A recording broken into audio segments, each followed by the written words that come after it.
नमस्कार, मैं हूं आनंद और आप देख रहे हैं समाचार फॉर मीडिया का खास कार्यक्रम किताबों का आनंद। और आज हमारे इस कार्यक्रम के मेहमान हैं वरिष्ठ साहित्यकार और आईटीबीपी में डिप्टी कमांडेंट कमलेश कमल जी। कमलेश जी, आपका बहुत बहुत स्वागत है। आनंद भाई, आपका और सभी सुधी दर्शकों का, श्रोताओं का अभिनंदन है। जी कमलेश जी, आज ये कार्यक्रम जो मैं कर रहा हूँ वो आपकी जो ये किताब मेरे हाथ में है, भाषा संशय शोधन, जो आपने लिखी है, इसको लेकर के मैं आपसे आज चर्चा करूंगा। तो सबसे पहला जो मेरा सवाल आपसे यही है कि आईटीबीपी में आप डिप्टी कमांडो हैं, तो ये साहित्यकार कहाँ से बन गए? प्रश्न का जो है आपका उत्तर मैं इस तरह से दूंगा कि मैं साहित्यकार पहले से था जी और संघ लोक सेवा आयोग के माध्यम से एक संयोग कहिए, जैसे भी कह लीजिए कि मैं 12 वर्ष पूर्व संघ 2007 में यूपीएससी के माध्यम से इधर चयन होकर के आ गया। लेकिन 17-18 वर्ष का मेरा लेखकीय जीवन है और लगातार जो उससे पूर्व, इस नौकरी को ज्वाइन करने के पूर्व भी मेरे मतलब कि सैकड़ों आलेख, कविताएं, कहानियां आदि प्रकाशित हो चुके थे और व्याकरण पर मेरा एक मुकम्मल कार्य पहले ही मतलब हो चुका था यहाँ आने के पूर्व। यहाँ आने के बाद बस रुका नहीं। कहते हैं इस पथ का उद्देश्य नहीं है श्रांत भवन में टिके रहना, पर चलना है उस सीमा तक जिसके आगे राह नहीं। ये जी नौकरी तो एक आजीविका का प्रश्न था। आजीविका का प्रश्न जब हल हो जाता है तब आप कुछ सार्थक, कुछ महत्वपूर्ण कार्य कर सकते हैं। मैं इसे ऐसे देखता हूँ। जी कमलेश जी, जो आपने पुस्तक लिखी है हिंदी व्याकरण के विद्यार्थियों के लिए बड़ी उपयोगी पुस्तक है। और मैं देख रहा था कि इसकी जो प्रस्तावना है वो काशी हिंदू विश्वविद्यालय के जो कुलाधिपति हैं गिरधर मालवीय जी ने लिखी है। तो कितना अपने आप में आप गर्व महसूस करते हैं कि इस देश के एक बड़े हिंदू विश्वविद्यालय के कुलाधिपति अगर आपकी प्रस्तावना लिख रहे हैं, तो कितने अत्यंत हर्ष का अनुभव मुझे लगता है आपके लिए था। तो वो अनुभव कैसा रहा? देखिए, किसी भी शब्द साधक, क्योंकि मैं अपने आप को एक शब्द साधक कहता हूँ, भाषा के मंदिर के आगे झाड़ू लगाने का कार्य करता हूँ। जी तो किसी भी शब्द साधक के लिए बहुत महत्वपूर्ण होता है कि उसका जो अवदान है, भाषिक अवदान है, जो कार्य वह कर रहा है, वो चिन्हित किया जा रहा हो, रेखांकित किया जा रहा हो। यह सुयोग कह लीजिए मेरा कि जब मैं 15-17 वर्षों तक इसका लगातार कार्य करता रहा, अनथक सतत मेरा कार्य जब चलता रहा, तो देश भर के जो सुधी जन हैं, विद्वत जन हैं, उन्होंने इसको नोटिस किया। और विश्वविद्यालयों में जब मैं जाकर के भाषा संवाद कमलेश कमल के साथ, एक ये कार्यक्रम है, बहुत जगह होते रहे, आपके जयपुर में भी, व्रतस्थली विद्यापीठ में भी, सब जगह मेरे कार्यक्रम होते रहते हैं। तो जब ये कार्यक्रम मेरा काफी चर्चित हुआ, बहुचर्चित हुआ, और लोगों को जो मेरी शैली थी कि मैं रोचक तरीके से कोई चीज बताता हूँ, ज्यादा दुरूह, ज्यादा इसको कहते हैं क्लिष्ट बनाए बिना, और तो आकर्षक लगने लगा। तो शायद यही एक कारण था कि कुलाधिपति महोदय को भी मेरा कार्य बहुत पसंद आया। उन्होंने कहा कि यह भाषा का प्रश्न जो है वो संस्कृति का प्रश्न है, देश का प्रश्न है, और आप जो है इस तरह से भी देश की सेवा कर रहे हैं। यह कार्य अधिक से अधिक विद्यार्थियों के पास, हिंदी के सुधी अध्येताओं के पास यह कार्य जाए। इसलिए आप देखते होंगे न सिर्फ कुलाधिपति महोदय ने भूमिका लिखी है, वरन उन्होंने इस पुस्तक की भूरी भूरी प्रशंसा भी की है। जी साथ ही जो आईएएस अकेडमी के लोग हैं, जो पत्रकारिता जगत के लोग हैं, उन्होंने भी इस पुस्तक के बारे में इसी तरह के भाव अभिव्यक्त किए हैं। जी कमलेश जी, मैं आपके बारे में जब पढ़ रहा था, आपने मुझे अपना फेसबुक पेज भी देखा, वहां भी मैंने उसको काफी देखा। एक चीज मैंने उसमें देखी कि आप समाचार पत्रों में भी निरंतर लिखते हैं, विश्वविद्यालयों में भी आपके निरंतर स्पीचेस वगैरह होती हैं। तो हमारे दर्शकों के लिए मैं आपसे ये समझना चाह रहा हूँ कि साहित्य के प्रति रुचि आपकी कैसे जागृत हुई? मतलब क्या भाषाई संस्कार रहे, किसकी प्रेरणा रही? क्या बचपन में किसी गुरु के कारण आपको ये मिला, या अपने पिताजी के साथ हम देखते हैं कि बच्चे समाचार पत्रों का अध्ययन करते हैं। तो शुरुआत जो कमलेश कमल के मन में जो साहित्य का बीज पड़ा, वो कहाँ से पड़ा? देखिए, मैं मिथिला से आता हूँ और मिथिला जो है वह विद्या की भूमि है। शंकराचार्य भी वहां जाकर के मंडन मिश्र की पत्नी से पराजित हो गए थे। जी तो मिथिला की भूमि है और वहां पर मेरे परिवार में धर्म ग्रंथों का पारायण बड़ा होता रहता है।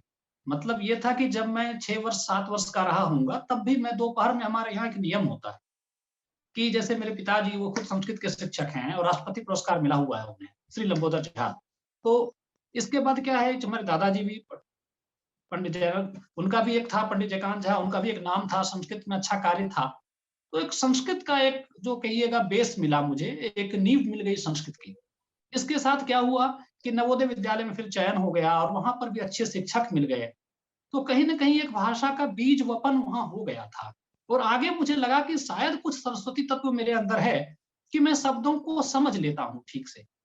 एक चीज है कि कहीं लिखा हुआ है अनाधिकार प्रवेश, तो मुझे लगा कि अनाधिकार शब्द तो गलत हो गया। हम्म। अन और अधिकार में अन में अगर हलंत है, अधिकार जुड़ेगा तो अनधिकार होगा।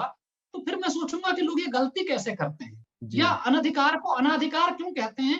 फिर मैं सोचूंगा, उस तरह से ढूंढ करके मैं लाता हूँ, लोगों को बताऊंगा कि देखिए, आप यहाँ पर अनास्था आस्था अनास्था अधिकार अनधिकार नहीं कर सकते भाई, वहां आ है यहाँ आ है। तो ये चीज मतलब एक बाल मन में भी था कि शब्दों को देखना और समझना कि अगर यह ऐसा है तो ऐसा क्यों है। देखिए भाषा जो है ना, आदमी की कहते हैं कि परिभाषा होती है एक बात, दूसरी यह बहुत मूलभूत आवश्यकता होती है, लेकिन यह भाषा कैसी हो यह बताने का कार्य व्याकरण करता है। तो मुझे व्याकरण ने सदा आकृष्ट किया है, गणित का विद्यार्थी हूँ, लेकिन गणित को मैंने भाषा की दृष्टि से भी फिर मतलब मुझे लगा कि नहीं, व्याकरण में भाषा और भाषा में गणित, ये अगर सुयोग हो जाए, मणिकांचन योग हो जाए हम्म। कि संस्कृत व्याकरण, संस्कृत शब्दों की व्युत्पत्ति निरुक्ति उसको देख करके, अंग्रेजी के शब्दों को अध्ययन करके, और तब अगर हिंदी की एक मुकम्मल तस्वीर पेश की जाए, हिंदी के शब्दों की कुंडली बनाई जाए, जन्मपत्री बनाई जाए कि ये शब्द बने तो कैसे बने, इनका सही प्रयोग कैसे। एक उदाहरण देता हूँ, आप अखबार में देख लेते हैं कि भारी बहुमत से मतलब कि या सुरक्षा का भारी बंदोबस्त। अब भारी बंदोबस्त मुझे लगता था बंदोबस्त भारी कैसे हो सकता है, फिर तो ठीक ठाक नहीं हो पाएगा, अपराधियों का पीछा नहीं कर पाएगी। तो चाक चौबंद व्यवस्था होनी चाहिए, भारी जी। इंतजाम तो नहीं हो सकता। तो छोटी उम्र से ही, बाल मन से ही कुछ पारिवारिक संस्कार मिले, कुछ नवोदय की पृष्ठभूमि मिली, और कुछ जिसको कहते हैं कि शायद मेरे अंदर रहा होगा शब्द सजगकर वो साधना हो गई, शब्द सजगना शब्द साधना में परिणत हुई। तो उसकी फलश्रुति थी कि मैं अधिक से अधिक इसमें इस फील्ड में अपने आप को तपाता घुसाता चला गया, और ये चीजें फिर लोगों ने पसंद किया तो उत्साहित हुआ हूँ। जी। कमलेश जी, मैं जब आपकी किताब को पढ़ रहा था तो एक चीज मैं सोच रहा था कि जैसे आप हिंदी के विद्यार्थी रहे, आपने बताया नवोदय विद्यालय, मैंने भी नवोदय विद्यालय की तैयारी की, मैं भी आदर्श विद्या मंदिर से पढ़ा हूँ। तो इस देश में करोड़ों लोग हिंदी पढ़ते हैं, हिंदी के विद्यार्थी होते हैं, लेकिन इतनी बारीकी से कोई नहीं सोचता कि जैसे आपने अनधिकार बताया, मैं राजनीतिक राजनीतिक कई बड़े बड़े एंकर्स अशुद्धि कर जाते हैं, हम लोग अशुद्धि कर जाते हैं लिखने में। तो ये जो पकड़ने वाली चीज है, ये जो आपने सोचा कि एक ऐसी पुस्तक में लिखूं जो यूपीएससी की तैयारी कर रहे बच्चों के लिए, या मीडिया के बच्चों के लिए, या हिंदी प्रेमी जो साहित्य जन है उनके लिए बड़ी उपयोगी सिद्ध हो।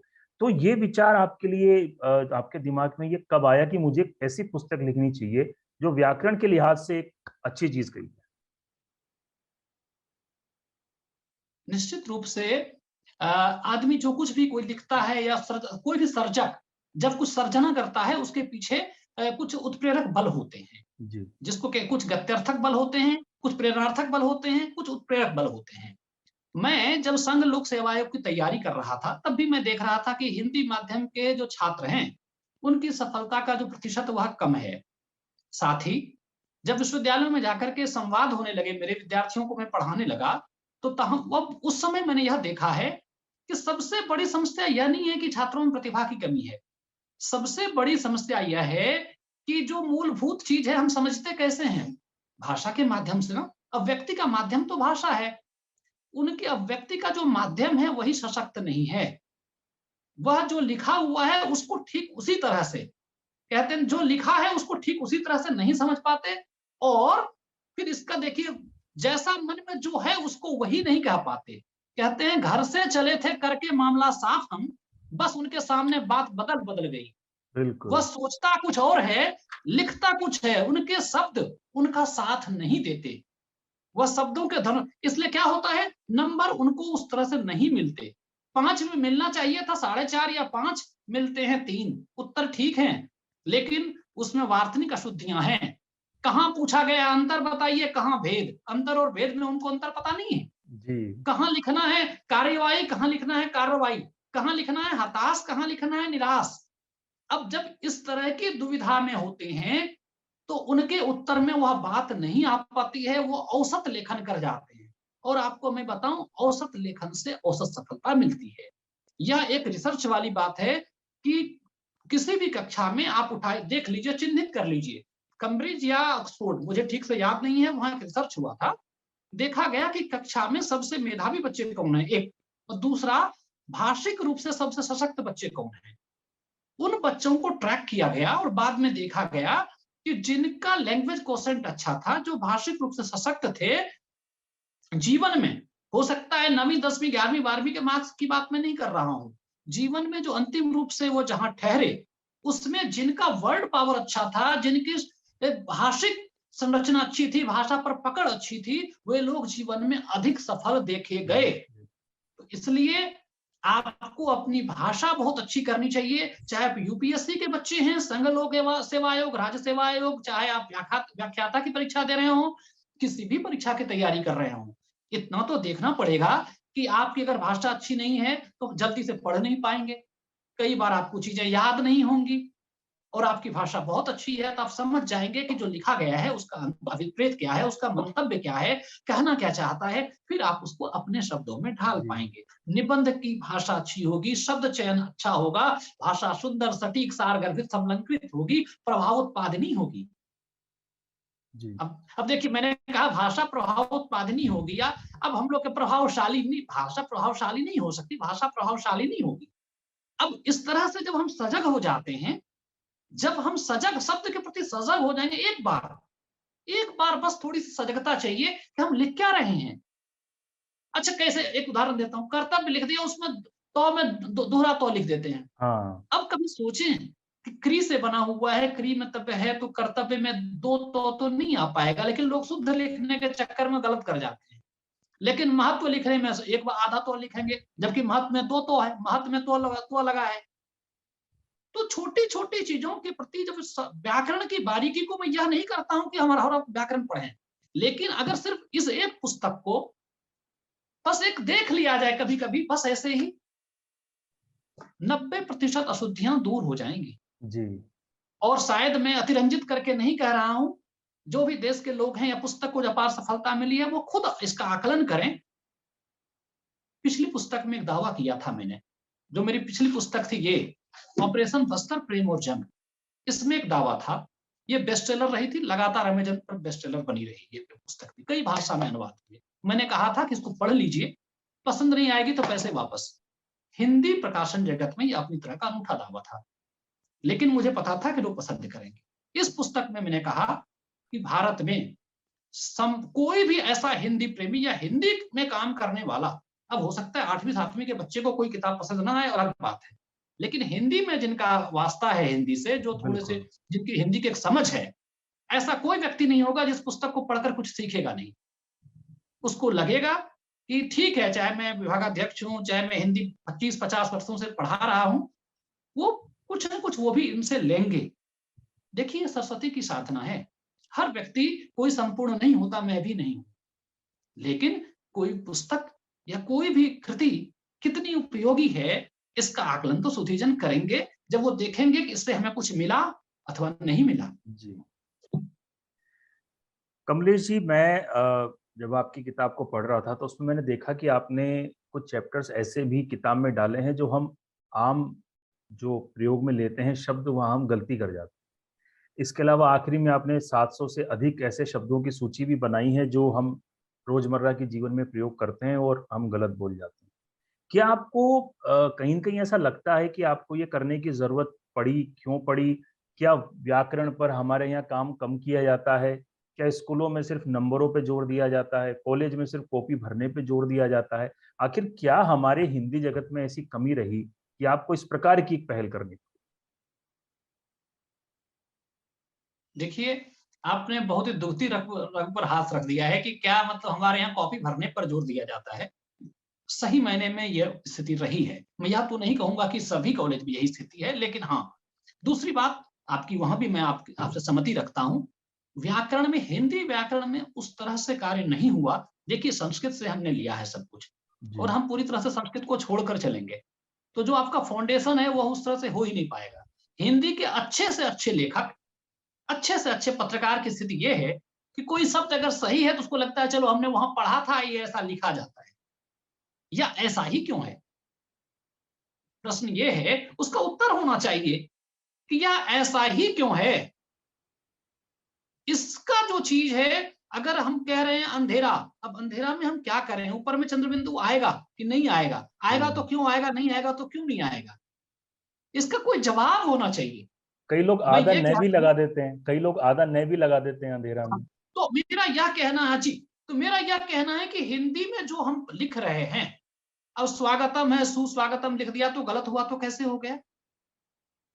हम उसका उत्तर दें, ढूंढें, अगर यह ऐसा है तो ऐसा क्यों है। अपने यहाँ व्याकरण की पुस्तक, जो सामान्य पुस्तक देखेंगे, वाक्य के भेद, संज्ञा के भेद, सर्वनाम के भेद, विशेषण, पदबंध, मतलब आप हर व्याकरण की किताब का एक ढर्रा है।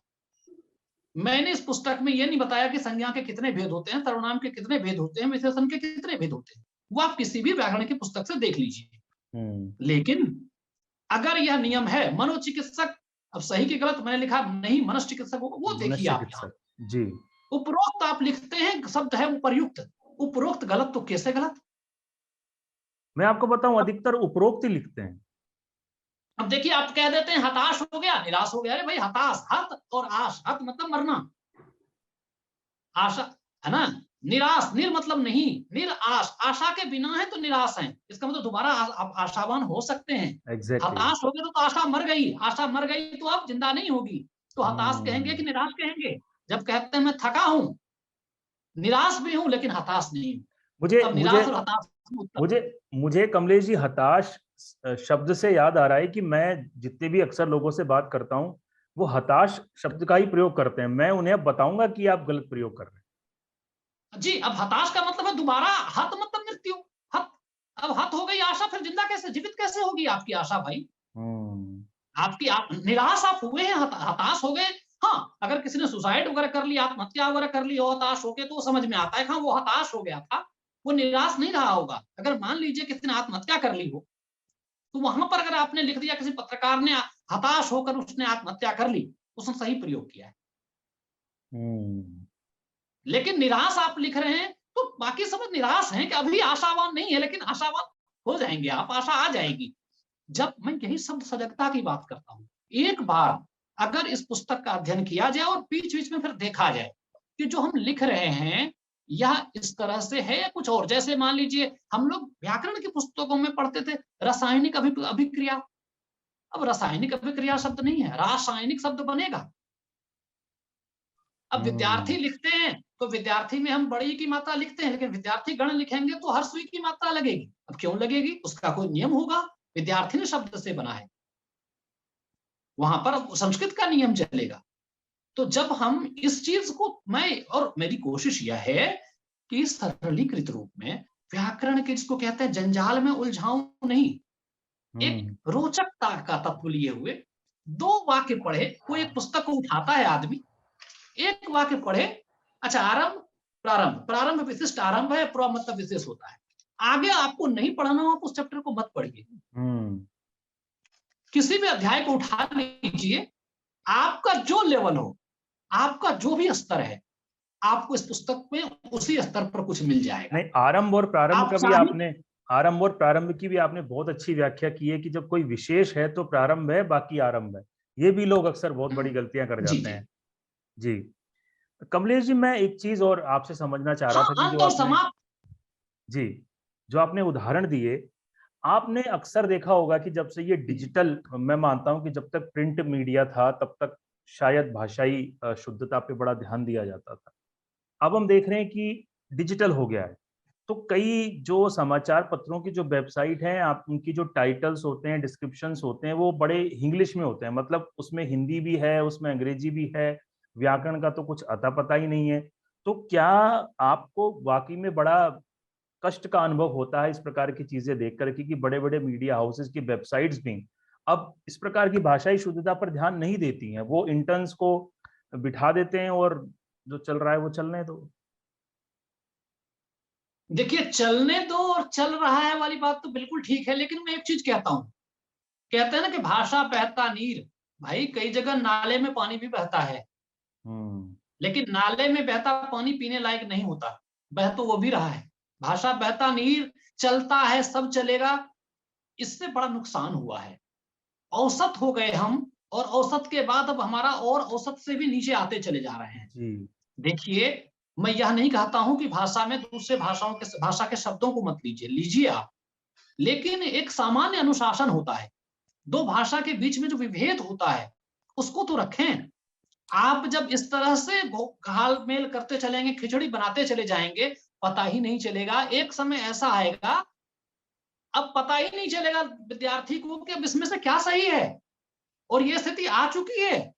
अच्छा बताइए, तत्व, अब क्यों तत्व में आधा तो लगेगा, पूरा तो लगेगा, ऐसे भी लिखा है, ऐसे भी लिखा है, पुस्तक में भी रासायनिक लिखा है, रासायनिक लिखा है, अंत लिखा है, समाप्त लिखा है, एकदम से सब गड्ढमड्ढ हो गया। जी अरे आप स्वीकार करिए, अब देखिए करिए गलत हो गया, स्वीकार कीजिए। कीजिए।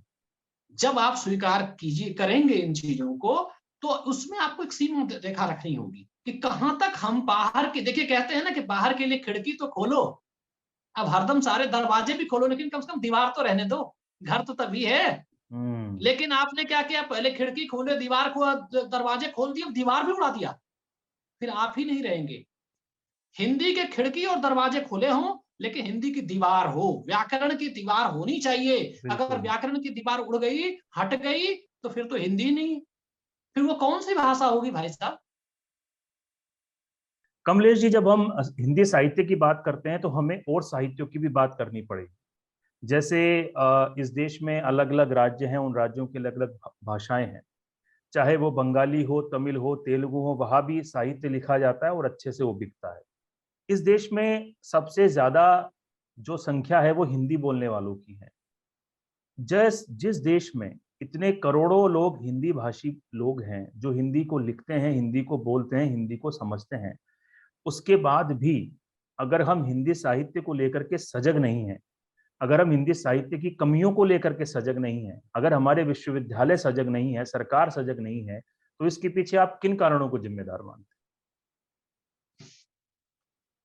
दो तीन कारण बिल्कुल साफ साफ दिखते हैं। एक, कि आपके पास किसी भी, जैसे मान लीजिए हम गति करते हैं तो एक रेफरेंस पॉइंट होता है, फिजिक्स में कहते हैं कि रेफरेंस पॉइंट। आपके पास एक दिशा निर्धारक तत्व होना चाहिए। हिंदी चल रही है हमारी, तो हमारे पास कुछ वो दिशा निर्धारक तत्व होने चाहिए। वो कैसे होते हैं, कुछ जिसको कहते हैं बने बनाए कुछ निर्धारित नियम होने चाहिए। अगर मान लीजिए बेतरतीब वृद्धि होगी, जंगल और उपवन में क्या अंतर है, उपवन में व्यवस्थित व्यवस्था होती हैं? है, बिल्कुल। लेकिन जंगल में व्यवस्था नहीं होती। नहीं होती। सभ्य समाज में एक व्यवस्था होती है, और भाषा जो है सभ्यता की और संस्कृति की वो महत्वपूर्ण तत्व है, और ऐसे में आपको वहां पर एक व्यवस्था, भाषिक व्यवस्था होनी चाहिए। और भाषा की व्यवस्था अच्छी कैसे होगी, जब उसके व्याकरण के सुस्पष्ट नियम होंगे और उसकी अनुपालना सुनिश्चित की जाएगी। अपने यहाँ व्याकरण को, दरअसल क्या हुआ, अच्छे मेधावी बच्चों ने गणित या कॉमर्स, डॉक्टर बनना है जी, इंजीनियर बनना है जी, हम्म। मेधावी हिंदी किनके हिस्से आई है, हिंदी पट्टी में आप देखेंगे, एक तो पहले पैसा वाले जो अंग्रेजी माध्यम में ले जाएंगे, फिर उसमें भी हिंदी माध्यम में भी, सरकारी में भी जो अच्छे बच्चे हैं गणित, आईआईटी करेंगे जी, जी। आईआईटी कर लेना है, डॉक्टर बनना है, फिर उसके बाद देखिए किसी को लॉ करना है। हिंदी किनके हिस्से आ रही है, आप ये देखिएगा। यह एक तत्व, देखिए मैं किसी का अपमान नहीं कर रहा हूं, लेकिन हमें विचार करना पड़ेगा कि हिंदी, अगर देखिएगा हिंदी का कट ऑफ कितना जा रहा है और कॉमर्स का कट ऑफ कितना जा रहा है, बिल्कुल। इससे आपको पता चलेगा कि हिंदी लेने वाले लोग कैसे हैं। अच्छा, फिर उसके बाद चलिए, मैं ये क्षमता पर प्रश्न चिन्ह नहीं है, लेकिन वरीयता पर प्रश्न चिन्ह है कि आपने हिंदी को कौन सी वरीयता दी है। इसके बाद फिर आपके पाठ्य पुस्तकों का स्तर, हिंदी रोजगार मूलक, क्योंकि देखिए जब कोई भाषा सजा अच्छी तब मानी जाती है जब उसमें रोजगार का प्रश्न हल होता हो। जिस दिन, अब देखिए अच्छी पहल है कि भाई आप मेडिकल की, चिकित्सा की पढ़ाई या अभियांत्रिकी की पढ़ाई आप अंग्रेजी में करवाने लगे, के बदले अब हिंदी में भी करवाएंगे। जी। रसियन में हो सकता है, जर्मन में हो सकता है, चीनी में नहीं हो, चीनी में हो सकता है, जापानीज में हो सकता है, और हिंदी में नहीं हो सकती। कौन लोग हैं ये कुतर्क करने वाले। हो सकता है कि अभी हमारा अनुवाद उस स्तर का नहीं हो, लेकिन करते करते होगा। होगा। तो भाषा में एक तो रोजगार का प्रश्न जो है हल हो, न्याय का प्रश्न। आप जाइए थाने में तहरीर लिखाने के लिए, समझ में नहीं आएगा आपको लिखा क्या है। जिस दिन आप हिंदी के फलक की करेंगे, उसका व्याप बढ़ा, शायद 90% समस्याओं का समाधान होगा। बच्चे जब हिंदी लेंगे उनको लगेगा कि हमारा रोजगार अच्छा मिलेगा, उस दिन उस पर उसको वरीयता वैसी देंगे। जिस दिन हमारे पाठ्य पुस्तक में हिंदी के पाठ्य पुस्तक की निर्मिति वाले बहुत गंभीर हो जाएंगे, व्याकरण की पुस्तक में एक अशुद्धि, अरे किसने उस पर हो हल्ला हो जाए, पाठ्य पुस्तक में एक अशुद्धि, उस पर हो हल्ला होने लगे। बिल्कुल। सजगता जब इस स्तर की होगी, और देखिए जब आपके एक्सपेक्टेशंस अलग होते हैं, आप देख लीजिए दूसरी भाषाओं को देख लीजिए, हिंदी में प्रकाशन की क्या स्थिति है, 2 दर्जे की स्थिति है। 500 कॉपी बेचने वाला भी यहाँ पर बेस्ट सेलर हो जाता है। और बांग्ला, उड़िया, तमिल की स्थिति देख लीजिए, कितने कम लोग हैं। ऐसा तो नहीं है ना कि उड़िया भाषी अमीर है, नहीं, उड़ीसा तो गरीब राज्य माना जाता है, बंगाल गरीब राज्य माना जाता है, और वहां पर पुस्तकें अधिक बिक रही हैं औसतन। और हिंदी का इतना बड़ा करोड़ों का पाठक वर्ग, और यहाँ पर बड़े बड़े लोगों की किताबें 500 प्रतियां नहीं निकल रही, और 500 प्रति निकल करके बेस्ट सेलर हुआ जा रहा है। शायद यहीं पर भारतीय अंग्रेजी सीख करके अंग्रेजी की किताबों की स्थिति अच्छी है। जी। एक देखिए विडंबना, अंग्रेजी प्रकाशन जगत की स्थिति अच्छी है, उड़िया की अच्छी है, हिंदी की अच्छी नहीं है। तो 2 कार्य जो है मिसिंग है। एक, शायद हमें भाषा के मानकीकरण पर और प्रयास करने की आवश्यकता है। हम अगर जिस दिन हमारी भाषा अच्छी होने लगेगी, लोगों से कनेक्ट करने लगेंगे। बिल्कुल। दूसरी बात, आवश्यकता के अनुसार, जैसे अभी तो हमने सीमित कर दिया ना, अब हिंदी लिख के आप कविता कहानी लिख रहे हो, लेकिन हिंदी में जब अभियांत्रिकी हो तो अनुवाद का कितना बड़ा क्षेत्र होगा। हिंदी में मान लीजिए मेडिकल चिकित्सा, अनुवाद का कितना बड़ा क्षेत्र है। कॉमर्स, हिंदी में आप देखिए कि न्याय, अगर इस तरह से हिंदी का विस्तार होने लगता है, अपने आप कई तत्व इसमें समाहित होते चले जाएंगे। बिल्कुल।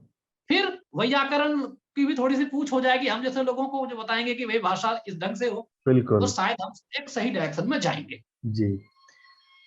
कमलेश जी, मैं सोशल मीडिया पे आपकी पुस्तक को लेकर के जो पाठकों की प्रतिक्रिया है वो मैं देख रहा था, पढ़ रहा था। युवा वर्ग, विद्यार्थी वर्ग को आपकी पुस्तक बहुत अच्छी लग रही है। जो हिंदी साहित्य से जुड़े लेखक हैं वो भी आपकी पुस्तक की सराहना कर रहे हैं। अमेजन पे भी आपकी पुस्तक बेस्ट सेलर बनी हुई है भाषा उसमें कैटेगरी में।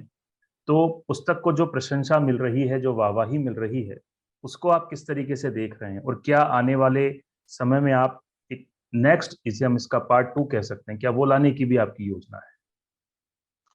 निश्चित रूप से पुस्तक को जो पाठकीय प्रतिसाद मिला है उससे अभिभूत हूं। देखिए जो प्रकाशक है, अब हमारा जो प्रभात प्रकाशन है देश का शीर्ष प्रकाशन में गिना जाता है, शीर्ष प्रकाशन है देश का, इसमें कहीं कोई शक नहीं है।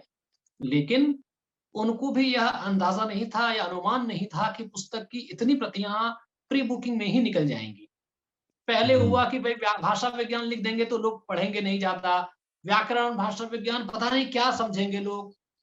फिर भी लिखा गया कि सभी हिंदी प्रयोग करने वाले हर व्यक्ति के लिए उपयोगी, ऐसा उपयोगी। लिख करके हम इस पुस्तक को लेके आए। प्री बुकिंग में भी 15 दिन का समय रखा गया, 1-2 दिन देख लेते हैं कि कैसा प्रतिसाद मिलता है, फिर प्रिंट करेंगे। और जब पहले ही दिन अमेजन पर फ्लिपकार्ट पर आउट ऑफ स्टॉक, कुछ ही घंटे के अंदर अमेजन पर दोबारा रिफिल करना पड़ा उनको, तो फिर हमारा जो है निर्णय हुआ कि नहीं, हम अधिक प्रतियां कराएंगे। तो 1-2 दिन देखने के बाद अगर प्रिंट में दिया गया, और वह निर्णय भी गलत साबित हुआ, क्योंकि फिर डिमांड बहुत ज्यादा आए, यूपीएससी के बच्चों ने और लेखकों ने, पत्रकारिता के विद्यार्थियों ने, इवन गृहिणियों ने इस पुस्तक को मंगाया है कि हम फेसबुक पर लिखते हैं तो वहां पर आपको पढ़ा है और हमें भी कुछ ना कुछ लाभ हो रहा है। तो इस पुस्तक के प्रति जो अनुराग पाठकों ने दिखाया है यह अभिभूत करने वाला है, और वर्षों की साधना है, शब्द साधना है, उसकी फलश्रुति है यार। आगे भी चूंकि देखिए ऐसा नहीं है कि पुस्तक मैंने 1 या 2 वर्ष में लिखी है, पुस्तक देखने में जो इसका कलेवर है 272 पृष्ठ हैं, लेकिन कम से कम 15 वर्षों की साधना है ये। या जी। इसके साथ ही जो मैंने पढ़ाया है यहाँ वहां, पढ़ाने के क्रम में मैंने देखा है कि छात्र क्या अशुद्ध लिखते हैं। या मान लीजिए मैं कहीं संवाद करता हूं तो मुझे पता है अखबारों में क्या, समाचार पत्रों में क्या अशुद्धियां आ रही हैं, मैंने उसको नोट किया है। और कम से कम 25 डायरियां मेरे पास होंगी, 25 कम से कम, जिसमें मैंने ये सब लिखा है कि अच्छा ये अशुद्ध लिखा हुआ है। अच्छा, आज इतने तारीख में हिंदुस्तान में ये दैनिक जागरण, ये अशुद्धि, मैंने लिखा है, नोट किया। और जब मैं अपनी इस तरह से मैंने, और मेरे पास उसी तरह से सामग्री बनी हुई है। अगली पुस्तक आप देखेंगे शब्द संधान के रूप में, और वो भी प्रभात से ही आनी है, और उसमें भी इसी तरह के कार्य है, जैसे संवैधानिक, संविधानिक। अब लीजिए, एक मन में द्वंद्व पैदा हो जाएगा, प्रावधान, प्रविधान। अब उस पर लेकर जब मैं विमर्श करता हूं जी तो कई चीज खोलेंगे, विधान क्या है, संविधान क्या है। अब जब देखेंगे नियम और इसमें क्या अंतर हो जाएगा। इसी तरह से जब हम धीरे धीरे धीरे धीरे बढ़ते चले जाते हैं, हमारे पास शब्दों के राज खुलते हैं, कुंडली खुल जाती है, जनपत्री बन जाती है, और बड़ा आनंद आता है। ये आनंद करने वाला, मतलब इसको कहते हैं आप मौज में जाएंगे। वाह, जी शब्द हमने ना, हम नया सीखते हैं, अब तो हमें एक आनंद की अनुभूति होती है। अरे, शब्दों के बारे में पढ़ना इतना रोचक हो सकता है। यही मेरी चेष्टा है, यही मेरा प्रयास रहा है। आप पाठकों ने या पत्रकारिता जगत के जो मित्र हैं, सुधीजन हैं, आप जैसे मित्र हैं, उन लोगों ने सराहा है, उन लोगों ने कोशिश की है अपने स्तर पर इसे बढ़ावा देने की, कि शायद अधिक से अधिक लोगों तक बात पहुंच जाए। तो मैं उन सब के प्रति भी धन्यवाद ज्ञापित करता हूं। जी आप सब नहीं होते तो शायद मेरी साधना इतने लोगों तक नहीं पहुंचती। जी। कमलेश जी, चर्चा का आखिरी सवाल मैं आपसे पूछ रहा हूं। अगर आपके बारे में देखें, पढ़ें, समझें, तो पिछले 15 साल से आप जो है साहित्य की सेवा कर रहे हैं। समाचार पत्रों में आपके लेख आते हैं, आप मैगजीन्स में आपके लेख आते हैं। यहाँ से आप हिंदी साहित्य का भविष्य क्या देख रहे किसी भी भाषा का या किसी भी साहित्य का भविष्य उतना ही उज्जवल होता है जितना कि उसके अध्येता अध्येता जो है उससे कनेक्ट कर पाते हैं, बृहद समाज से कनेक्ट करते हैं, अपने आप को जोड़ते हैं। हैं? हिंदी साहित्य अगर बृहद, देखिए प्रेमचंद क्यों प्रासंगिक हुए, क्योंकि उन्होंने बृहत्तर समाज से अपने आप को जोड़ा। उनकी लेखनी लोगों को कनेक्ट करती है। अगर हिंदी साहित्य का बहुत भला होना है आगे, तो हमें निर्वात में बैठकर, निर्वात से कहने का मतलब यही है कि आप जो है विश्वविद्यालय के किसी, मतलब कि जिसके हिंदी विभाग में बैठ करके विमर्श करने से हिंदी आगे नहीं बढ़ने वाली है, या किसी बड़े मीडिया संस्थान में बैठ करके कॉफी टेबल पर बैठ करके कॉफी पीते हुए हम हिंदी पर चर्चा करके हिंदी को आगे नहीं बढ़ा सकेंगे। अगर आपको हिंदी साहित्य को सर्वसमावेशी बनाना है या इसकी पाठकीयता को विस्तार देना है, तो आपको यह देखना होगा कि लेखक तो लिख रहा है, लेकिन पाठक चाहता क्या है। जी पाठक के अंदर के भाव को, भाव जगत को विस्तार देना होगा। भाषिक परिष्करण भी होना चाहिए। एक परिष्कार का मतलब है यहाँ पर उसकी शुद्धि, लेकिन भाव जगत को जितना छुएंगे, जितना स्पंदित करेंगे। अब इसी व्याकरण की पुस्तक को अगर मैं दुरूह बना दूं, बहुत बोझिल बना दूं, तो कोई नहीं पढ़ेगा। आज आप ये देखिए, पहले आप एक उदाहरण देता हूं। पहले एक पाठक ने पुस्तक मंगा ली, ठीक, उसके पास गर्मी की जेठ की दोपहरी है, उसके पास और कोई का साधन नहीं है मनोरंजन के, पुस्तक बोरिंग लग रही है 10वें चैप्टर पे जाके, वो क्या करेगा, तब भी पढ़ेगा। आज एक बार उसको पुस्तक बोरिंग लगती है और उधर से फोन आया, व्हाट्सएप की घंटी बजी, फेसबुक की घंटी बजी, फिर वो नहीं बढ़ेगा। नहीं आएगा। इसलिए आज समस्या यह है कि रोचकता का प्रश्न आज जितना अधिक है उतना कभी नहीं रहा है। हाँ रोचकता का प्रश्न देखना पड़ेगा। आप सोचिए कि समाचार के सामने क्या चुनौती नहीं है।